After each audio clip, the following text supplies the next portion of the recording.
Aalis ka pa ba sa work mo abroad kung may ganito kang benefits?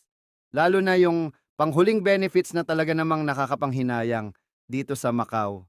Well, una, katulad sa Pilipinas, dito 8 oras na duty lang at meron din ditong day off once a week.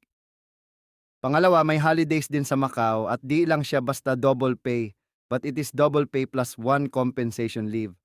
Tama. Pag pumasok ka ng holiday, you are entitled to have another 1 day leave or off. Pangatlo, sick leave. You are entitled to use your sick leave at kahit nagsasakit-sakitan ka lang sa bahay, your day is paid.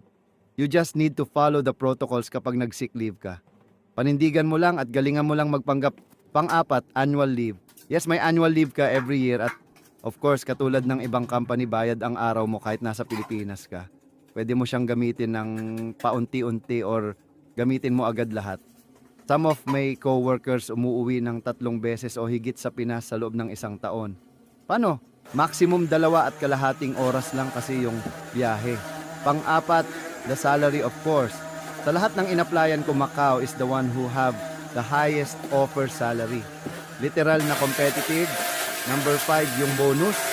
Yes, bonus. Hindi lang basta bonus dahil it is equivalent to your 1 month salary. Times 2 ang salary mo every Chinese New Year. At there is more, ang hirap lang i-detalye.